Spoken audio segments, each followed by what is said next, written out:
50 अशी असणारे लक्ष्मण माने बंधूंनो आणि भगिनी,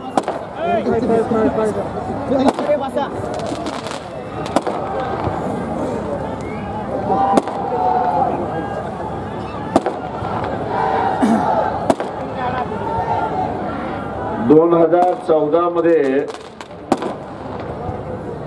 बिहारच्या निवडणुकीच्या वेळेस घोषणा झाली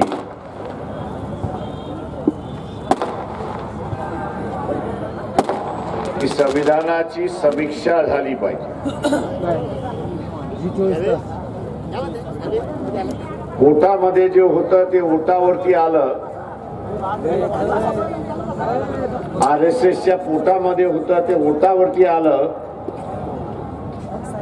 आणि त्यांचा सत्तेवरती येण्याचा डाव हा आपण ओळखला. लोकांची गरिबी दूर करायची नाही, हाताला काम द्यायचं नाही, या देशातली व्यवस्था बिघडवायची,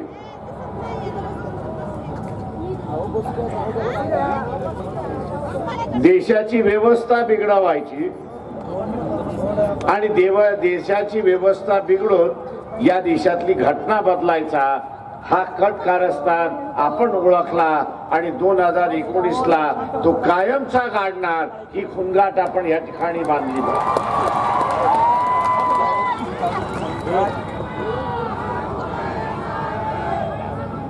बिहारच्या निवडणुकीमध्ये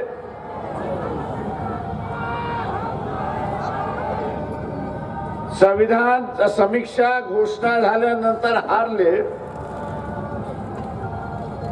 पण तरी सुधारले नाही.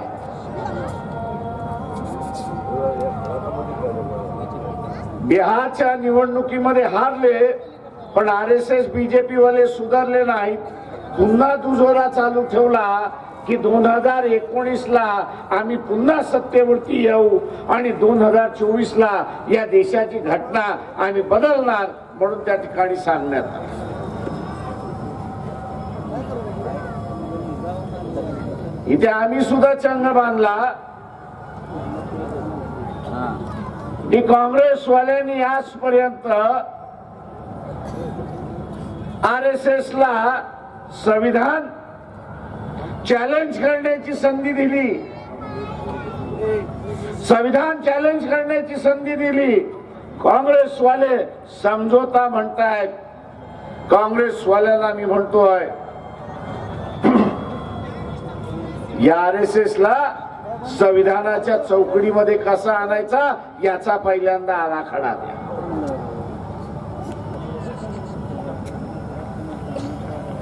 RSSला संविधानाच्या चौकटीमध्ये कसा आणायचा हा पहिल्यांदा ठरवू आणि मग सीट ऍडजस्टमेंट त्या ठिकाणी करू. मित्रो,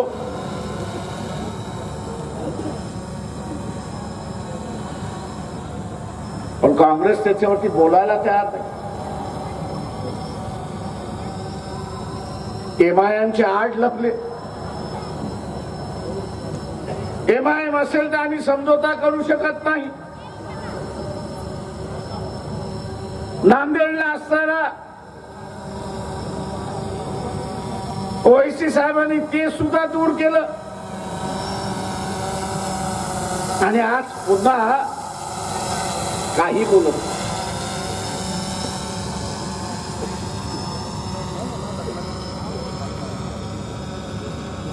या देशातला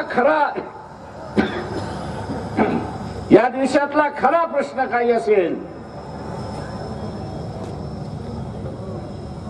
तर दोन वेगवेगळे ऍडमिनिस्ट्रेशन चालते.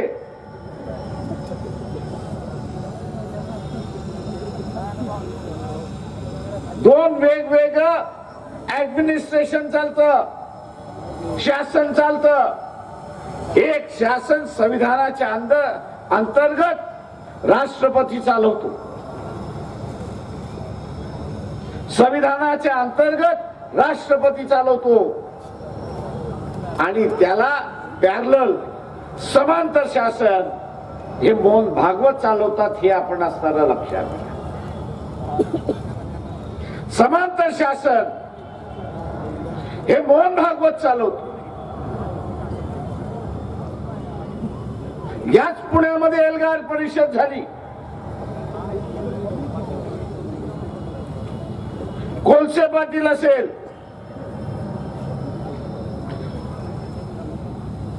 Justice PB. सावंत असेल, त्यांच्या नेतृत्वाखाली झाली.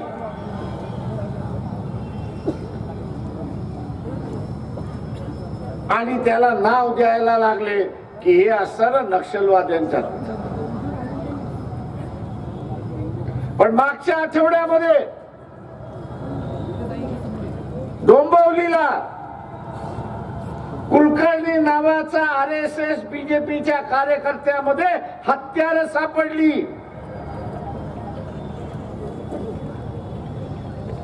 दुकानामध्ये सापडली. ही हत्यारं कशासाठी होती? दंगल घडवण्यासाठी होती का?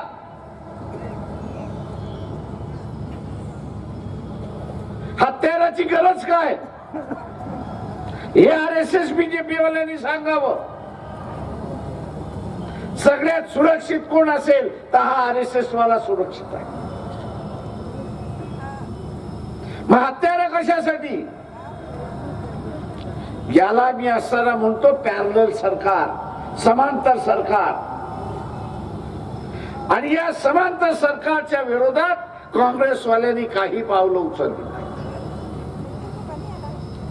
राष्ट्रवादीवाल्यांचे भावबंद काय त्याच्यामुळे मी बोलत नाही. पण काँग्रेसवाल्यांनी हे असताना समांतर शासन आहे, या समांतर शासनाला संपवण्यासाठी पावलं उचलली नाहीत.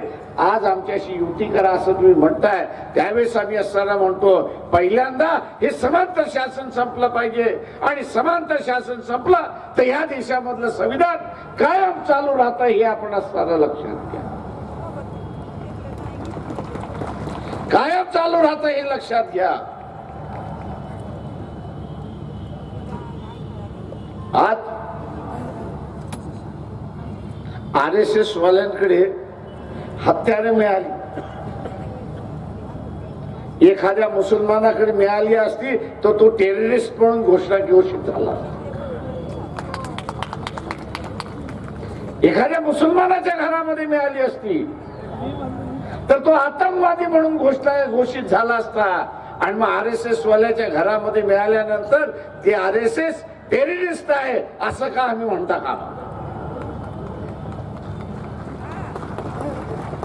सनातनांच्या घरामध्ये बॉम्ब मिळाले.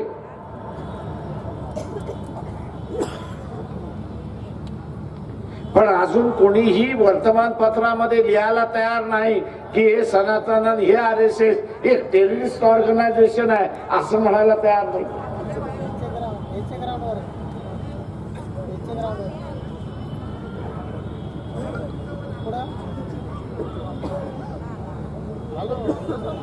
या ठिकाणी दोन मापदंड आहेत. दोन मापदंड आहेत. इथला ओबीसीचा मिळाला, दलितांना मिळाला, आदिवासींमधला मिळाला, मुसलमानांना मिळाला. मुसलमान मिळाला तो टेररिस्ट, आदिवासी मिळाला तर तो नक्षलवादी, दलित सुद्धा मिळाला तर आता असताना तो नक्षलवादी, ओबीसी मिळाला तर आता हा बदमाश झालाय म्हणून त्याला सांगत सुटले.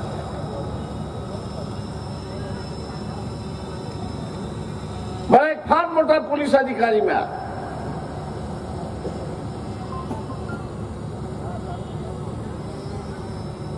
आणि तो म्हणत होता काहीतरी आपण केलं पाहिजे. म्हटलं कशासाठी केलं पाहिजे?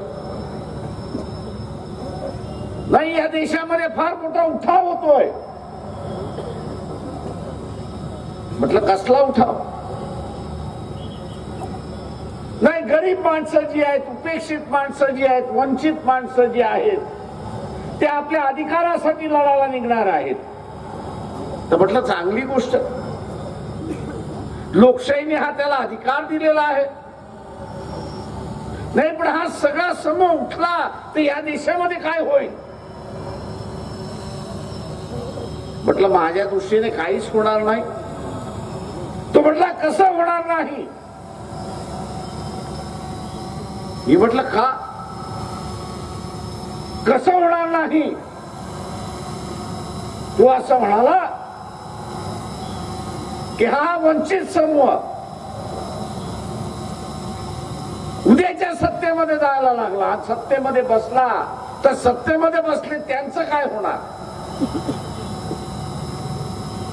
मी म्हटलं साधा प्रश्न आहे, सत्तेमध्ये जे बसले त्यांनी वंचिताचा विचार केला नाही, तेव्हा वंचित सत्तेमध्ये बसल्यानंतर त्याचा कशाला विचार करेल. तो स्वतःचाच विचार त्या ठिकाणी करेल. म्हणजे वंचितांनी उठाव केला. वंचितांनी बाबा मी आता सत्ताधारी होतो हे म्हणणं सुद्धा त्याला असणार संघर्षाचं वळण म्हणून त्या ठिकाणी दिल्या जात आहे. संघर्षाचं वळण म्हणून दिलं जात आहे. मी इथल्या असणाऱ्या वंचितांना आवाहन करतोय की 70 वर्ष आपण वंचित राहिलो, प्रतिष्ठेपासून वंचित राहिलो, अधिकारापासून वंचित राहिलो, आमदार खासदारकीपासून वंचित राहिलो, विकासापासून वंचित राहिलो. आता आपली मान दुसऱ्या कोणाच्या खांद्यावरती टाकायची नाही का 70 वर्ष त्या मानेवरती सुऱ्याच फिरवण्यात आलेल्या आहे. आता आम्ही आमची मान आमच्याच खांद्यावर ठेवणार आहोत. आम्ही आता आमची मान आमच्याच खांद्यावरती ठेवणार आहोत आणि आम्ही आमचाच विकास करणार आहोत. यासाठी आम्हाला असणारा सत्ता पाहिजे. ठराव वाचण्यात आला. 27% माणसं उपाशी आहेत.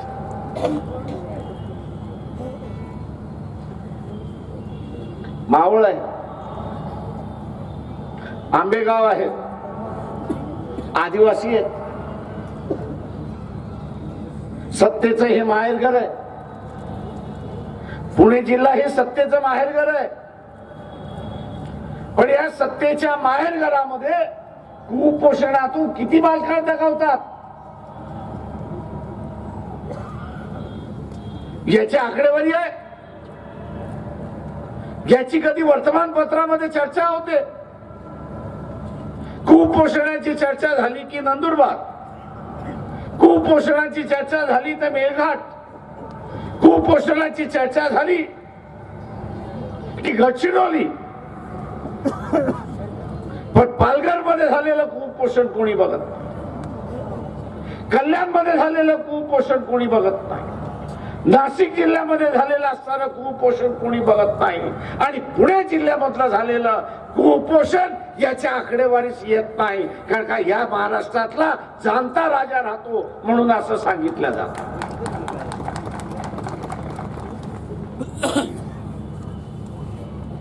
जाणता राजा सायन्स म्हणून सांगितलं जातं.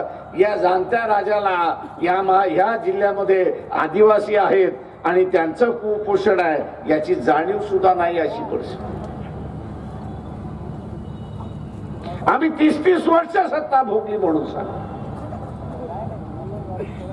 लॉंगेस्ट मुख्यमंत्री म्हणून झालो म्हणून आम्ही असताना सांगतात. हुशारक्या मारतात. पण त्यांच्याच कालावधीमध्ये इथे असणारा आदिवासींचं कुपोषण अजून संपलं नाही अशी परिस्थिती आहे. इथे 80 झोपडपट्ट्या आहेत. पिंपरी चिंचवड मध्ये 80 झोपडपट्ट्या आहेत.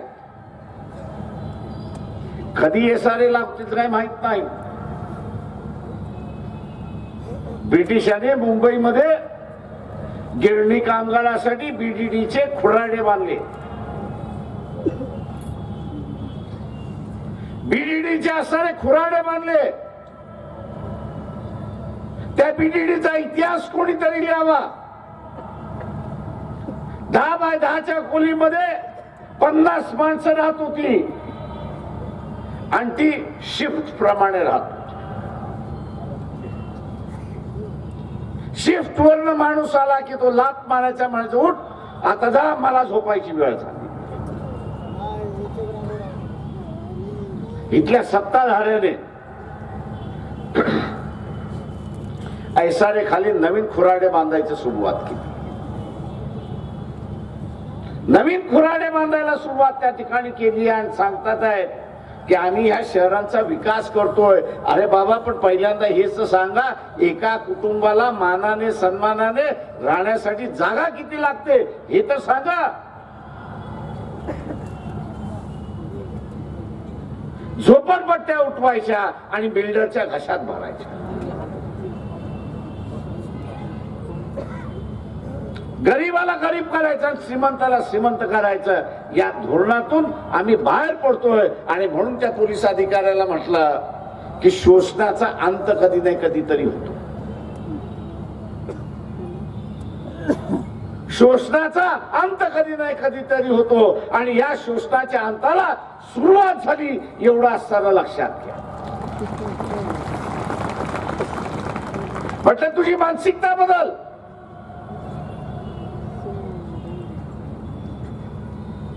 इथे मानसिकता बदल. ज्या पद्धतीने इथल्या असणाऱ्या माओवाद्यांकडे बघतोयस त्याच पद्धतीने इथल्या असणाऱ्या RSS कडे सुद्धा बघायला सुरुवात कर. हा सुद्धा या देशाचा विरोध आहे, तर RSS सुद्धा या देशाचा विरोधक आहे हे आपण असताना लक्षात घ्या.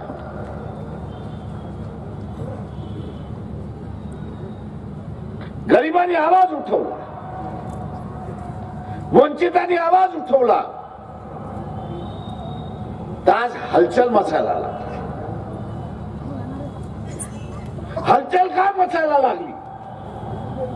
अरे बाबा, उद्या या देशाचं काय होणार?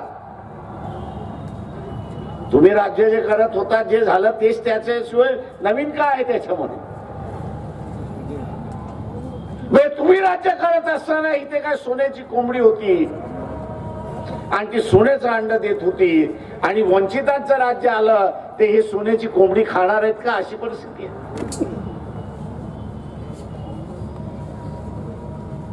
सरकारने चालते बोलते कारखाने बंद केले. अँटीबायोटिक्स याचा असणारं उदाहरण आहे. आणि मला इथं सांगायला नको की या जमिनीवरती कोणाचा डोळा होता.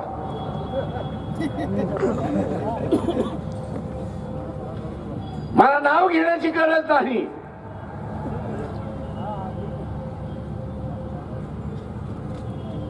अँटीबायोटिक्स बंद करणं हे जमिनीवरचा असणारा डोळा होता. आणि आजही पेनिसिलिन सारखी असणारी अँटीबायोटिक्स बाजारामध्ये भरपूर विकल्या जातात. राज्य सत्ता कशासाठी?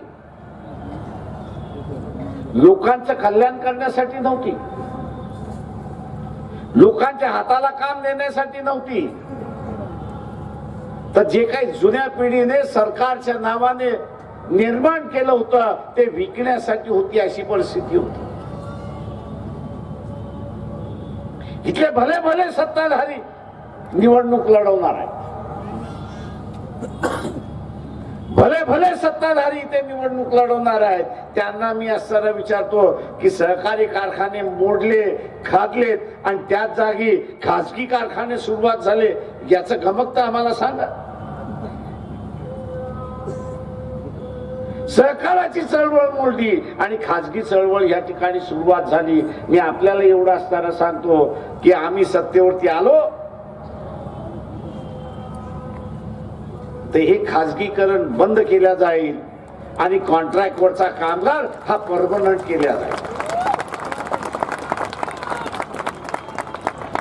या पिंपरी चिंचवड महापालिकेमध्ये घ्या, चतुर्थ श्रेणी कामगाराच्या नावाने 20,000 रुपये एका कामगाराचे कॉन्ट्रॅक्टरला दिल्या जातात. पण हा कॉन्ट्रॅक्टर त्या कामगाराला किती देतोय? 8,000 रुपये देतोय.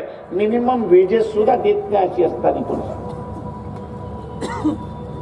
पिंपरी चिंचवड मधला किमान वेतन हे 17,500 रुपये. महानगरपालिका 20,000 कॉन्ट्रॅक्टरला देते का त्यांनी असणारा मिनिमम वेजेस लावं आणि द्यावा. पण इथले सत्ताधारी बसलेली माणसं कॉन्ट्रॅक्टरशी बसून त्या कामगाराला 8,000 देतात. हा जो लूट कामगाराचा चाललेला आहे, हा जो कामगाराचा लूट या ठिकाणी चाललेला आहे, हा कामगाराचा लूट आम्ही थांबवल्याशिवाय राहणार नाही हे असणारा लक्षात.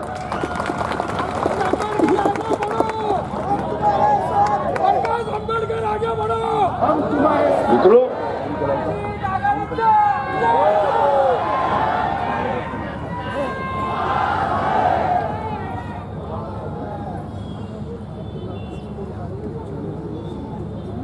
एक गोष्ट आपण लक्षात घ्या, सहकारी साखर कारखाने मोडले पण खासगी सहकार कारखाने चालले.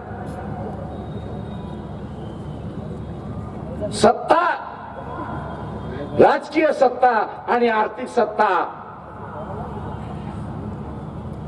ही एकवटण्याची प्रक्रिया या देशामध्ये सुरुवात झाली. राजकीय सत्ता आणि आर्थिक सत्ता हातामध्ये एकवटण्याची सुरुवात झालेली आहे आणि ही ज्या दिवशी एकवटला जाईल त्या दिवशी आपला बुलंद आवाज हा बंद केला जाईल हे लक्षात घ्या. आपला आवाज हा बुलंद असला पाहिजे, आवाज हा बुलंद राहिला पाहिजे. तर इथली आर्थिक सत्ता ही शासनाच्या हातामध्ये असली पाहिजे. का शासनाच्या हातामध्ये सत्ता असेल तर मी माझा वाटा आंदोलनाच्या माध्यमातून घेऊ शकतो हे असताना लक्षात घ्या. घेऊ शकतो हे लक्षात घ्या. ही शहर आहे,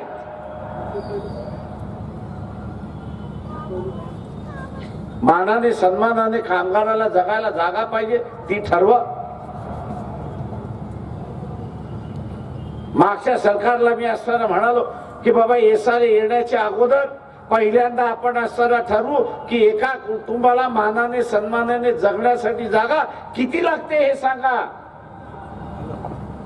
तेवढे प्रकाशराव हा विषय काढू नका, तुम्ही सत्तेमध्ये येणार नाही, मोर्चे काढा, आंदोलन करा, पण हा विषय आमच्याकडे काढू नका. मतलब लूट करायची असेल, मुंबई सारख्या शहराची लूट चालू आहे. पण आम्ही असं सांगतो की उद्याच्या सरकारमध्ये जाताना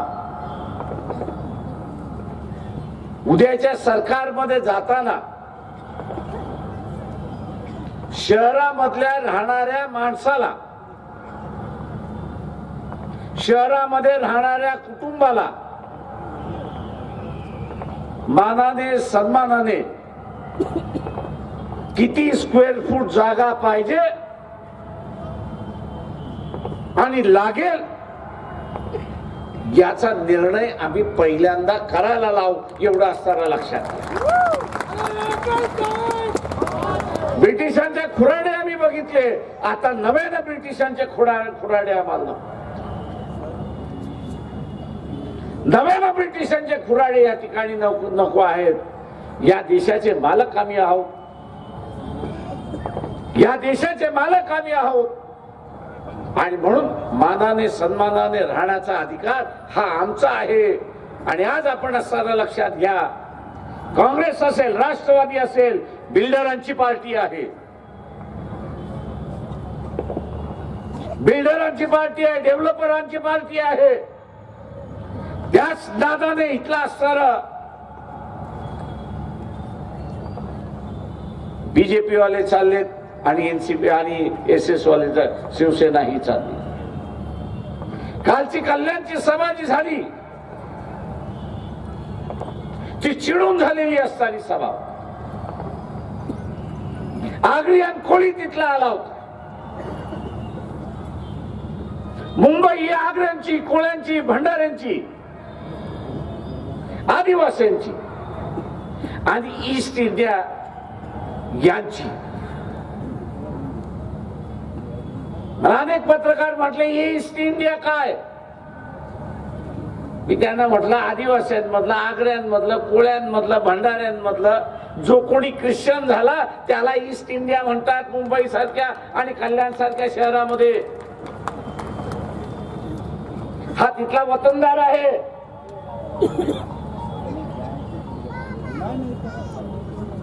खाडी होती, इथल्या सत्ताधाऱ्याने त्याचा खाडीवरचा अधिकार संपवला आणि आता त्याची गावठाणं सुद्धा काढून घ्यायला निघाली. कल्याणमध्ये असेल, ठाण्यामध्ये असेल, डोंबिवलीमध्ये असेल किंवा मुंबई सारख्या शहरामध्ये असेल, 200 गावं आहेत. या 200 गावांना आजही प्रॉपर्टी कार्ड नाही.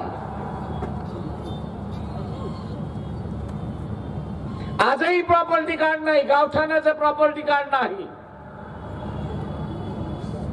आणि या सेना बीजेपीच्या सरकारने की ज्याच्यावर सेना आज चालत आलेली आहे, आगरी आणि कोळ्यांवरती त्या ठिकाणी चालत आलेली आहे, त्यांना असताना सांगितलं की तुमची गावठाणं म्हणजे इथला असताना झोपडपट्ट्या आहेत, तुमची गावठाणं ही झोपडपट्ट्या आहेत आणि म्हणून आम्ही याला इसारे.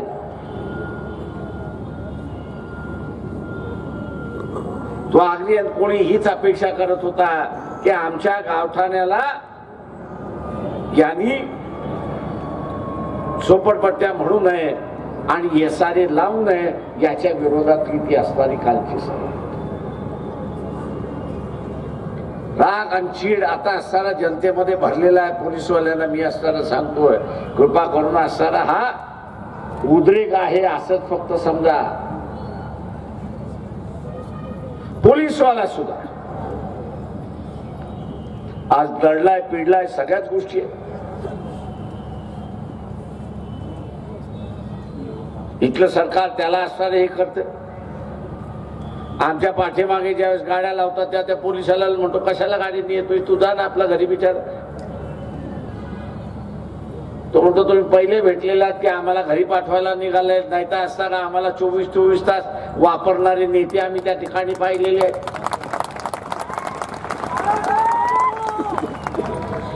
म्हणजे पोलीस डिपार्टमेंट म्हणजे इथल्या नेत्याचा गुलाम.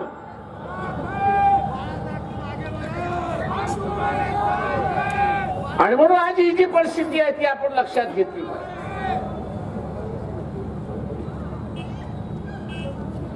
ही लक्षात आपण घेतली की आज लोकांची चीड आहे. ते आरक्षणाच्या मार्फत थांबवायचा प्रयत्न चाललाय.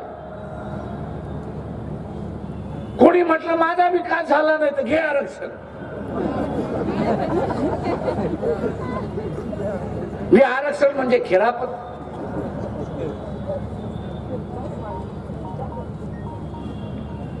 आरक्षणाने इथला असणारा विद्रोह शमणार नाही हे लक्षात. विद्रोह शमणार नाही. आज गरज ही आहे की हा जो तरुण कॉलेज मधला विद्यार्थी जो आहे, या कॉलेज मधल्या विद्यार्थ्याला त्याच्या आवडीचं शिक्षण देणारी व्यवस्था पाहिजे. त्याच्याच आवडीचं शिक्षण देणारी व्यवस्था पाहिजे. ज्याला मेरिट आहे, ज्याला बुद्धी आहे, त्याला ज्याचं कौशल्याचं शिक्षण पाहिजे, ती शिक्षण घेणारी व्यवस्था पाहिजे. आणि म्हणून आम्ही असताना म्हणतोय की इथे आलो, सत्तेवरती आम्ही आलो. आज 3-3.25% फक्त शिक्षणावरती खर्च केला जातोय. 3-3.25% फक्त शिक्षणावरती खर्च केला जातोय. उद्याच्या आम्ही सत्तेवरती आलो तर या ठिकाणी 10% शिक्षणावरती खर्च केल्याशिवाय राहणार नाही हे लक्षात. का विद्यार्थ्यांमधली इन्व्हेस्टमेंट ही उद्याच्या पिढीची असणारी इन्व्हेस्टमेंट. हे सरकार आज काय करत? हे सरकार विद्यार्थ्यांमधलं भांडण लावतं. आरक्षणवाले म्हणतात आम्हाला जागा मिळाल्या नाहीत, बिगर आरक्षणवाले म्हणतात आरक्षणवाल्यांनी आमच्या जागा घेतल्या. उद्याचा महाराष्ट्रातला 1,00,000 विद्यार्थी जर मेडिकल मध्ये जात असेल तर शासनाचे कर्तव्य आहे की 1,10,000 मेडिकल सीट्स त्या ठिकाणी तयार असल्या पाहिजेत, रेडी असल्या पाहिजेत. तेव्हा कुठे इथला असणारा कॉम्पिटिशन थांबणार आहे. कॉम्पिटिशननी माणसांची मनं जुळलेली नाहीत.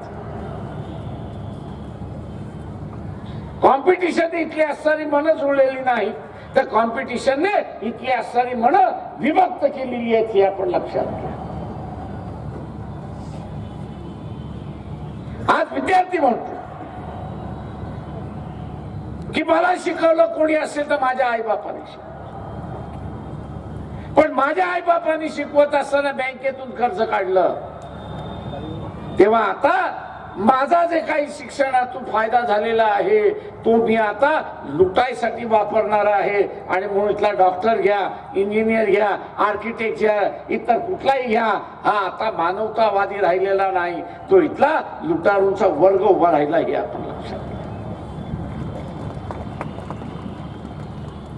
याला लुटारू करण्याचं कोणाचं असेल तर इथल्या शासनाचं धोरण आहे. इथल्या शासनाचं धोरण आहे. जे शिक्षण त्याला हे संविधान म्हणते, शासनाने दिलं पाहिजे. संविधान असं म्हणतंय की इथल्या विद्यार्थ्याचा शिक्षणाचा खर्च सरकारने केला पाहिजे. तो आता सरकार करत नाही तर त्याचं कुटुंब करतंय, आणि कुटुंब करत असताना कुटुंबाचे जे हाल होतात आहेत ते तो बघतोय. आणि म्हणून म्हणतोय की मला उद्या माझ्या पोरांचा आणि माझ्या पिढींचा सर वाचवायचा असेल तर आता मी कमवलंच पाहिजे. या देशामध्ये मानवतेचा बळी घेतला जातो हे आपण लक्षात घ्या. करुणेचा बळी घेतला जातो हे आपण लक्षात घ्या. संबंधाचा बळी घेतला जातो हे आपण लक्षात घ्या.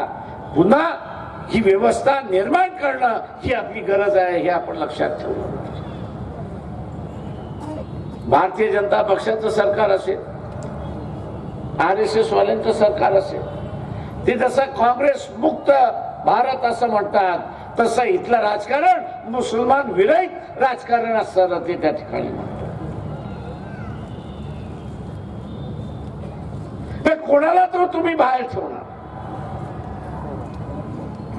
तर बाहेर ठेवल्यानंतर त्याच्या मनामध्ये काय येणार, त्याला काय वाटतं की मी या व्यवस्थेचा बाहेर असेल तर मग मला या व्यवस्थेमध्ये येण्यासाठी अनेक मार्ग स्वीकारावे लागतील. हे जे द्वेषाचं राजकारण, मतभेदाचं जे राजकारण, याला कुठेतरी संपवलं पाहिजे. आणि माझी भूमिका असली पाहिजे की उद्या ज्या कुठल्या मतदारसंघामध्ये मुस्लिम समाजाचा उभा राहिला तर मी त्याला मतदान दिल्याशिवाय राहणार नाही, ही भूमिका माझी त्या ठिकाणी असली पाहिजे.